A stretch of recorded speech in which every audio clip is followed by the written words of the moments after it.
Praise the Lord. सभी को जय मसीह। मैं सुनीता चोएथानी आप सभी का आज के यूट्यूब वीडियो में स्वागत करती हूँ प्रभु यीशु मसीह के नाम से। और वीडियो को आज तक आप ज़रूर देखिएगा, शेयर कीजिएगा ताकि प्रभु की महिमा हो। और प्रभु यीशु मसीह के क्रूस को देखने से पहले एक और क्रूस मैं आपको दिखाना चाहती हूँ। आप कहेंगे एक और क्रूस तो बाइबल में है ही नहीं। भाई पौलुस कहते हैं कि अगर जो इस क्रूस को छोड़ के कोई और सुसमाचार तुम्हें सुनाए तो उस पर हाय रुक जाइए, दिलों को थामिए। एक और मैं व्यक्ति से प्रभु यीशु मसीह के क्रूस को निहारने से पहले एक और व्यक्ति को मैं इंट्रोड्यूस करूंगी आपके सामने, और उससे भी हम सीखेंगे, क्योंकि हम किसी से भी सीख सकते हैं, एक चोर से भी हम सीख सकते हैं। और जब आपको पता है कि जब प्रभु यीशु मसीह को क्रूस पर चढ़ाया गया था तो दो चोर थे उसके आगे, एक लेफ्ट में और एक राइट में, ठीक है। दोनों चोर थे।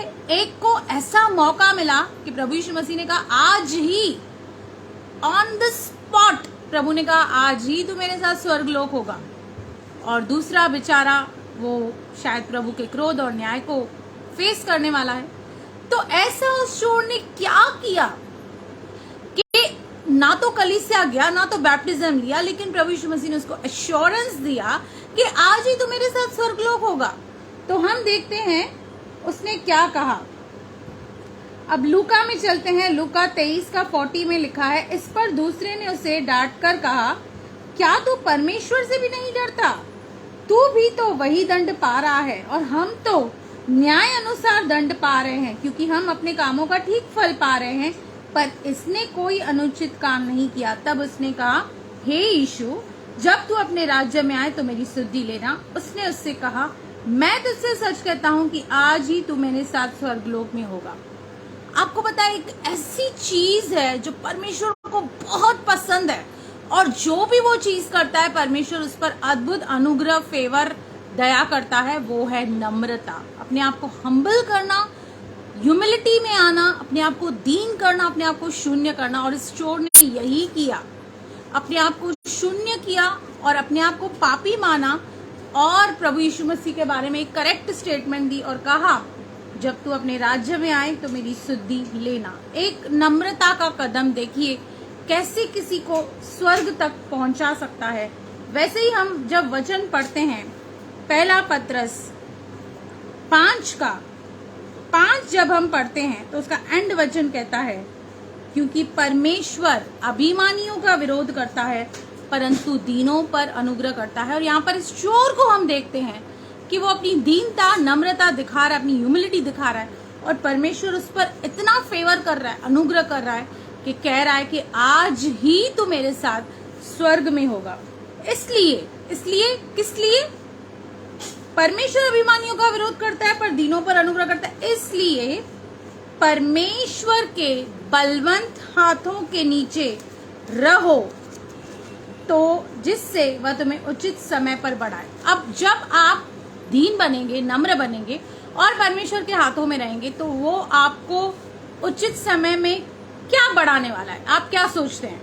क्या आप ये सोचते हैं कि वो आपको बहुत नेम और फेम देने वाला है? क्या आप ये सोचते हैं वो आपको अमीर कर देगा? क्या आप ये सोचते हैं कि आप बहुत बड़े लीडर बन जाएंगे? क्या आप ये सोचते हैं आप बहुत बड़े प्रचारक और पास्टर हो जाएंगे? नहीं। जब आप दीन और नम्र हो जाते हैं ना परमेश्वर के आगे, और जब दीनता से, नम्रता से परमेश्वर के हाथों में, परमेश्वर के नीचे रहते हैं, तो वो आपको उचित समय पर बढ़ाता है, यानी कि वो आपको पाप के ऊपर विजय देता है और आपको प्रभु यीशु मसीह के समान बनाता है। क्योंकि कुछ भी जो प्रभु यीशु मसीह के समान नहीं है हमारे लाइफ में, वो एक पापी है। हम अभी तक उसके उस इमेज में बने नहीं हैं, इसलिए हमारा जीवन प्रभु यीशु मसीह के समान अब तक नहीं है।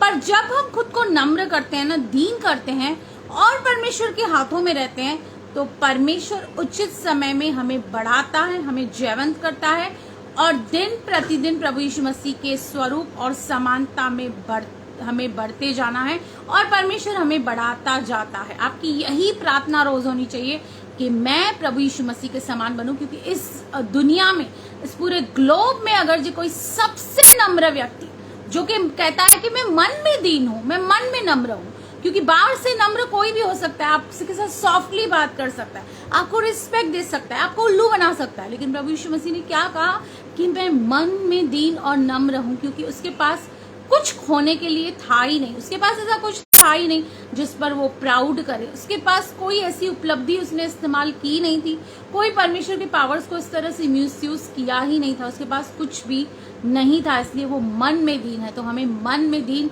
और नम्र होना है और परमेश्वर के हाथों में रहना है, दीनता से, होशियारी मार के नहीं, प्राउड से कि ये मेरे बदौलत है, मैं हूं तो ये है, मैं चला रहा हूं, मैं चला रही हूं, मैं ये मिनिस्ट्री कर रही हूं। सब प्रभु की दया से, उसी के ओर से, उसी के द्वारा, उसी के लिए सब कुछ है। तो जब आप ऐसे करेंगे तो वो आपको ओवरकमर बनाएगा और आपको वो प्रभु यीशु मसीह के समान बनाएगा, जो कि परमेश्वर का आपकी और मेरे लिए अल्टीमेट एम है। तो प्रभु इस वचन के जरिए आपको बहुत बहुत आशीष करे। आमेन, आमेन।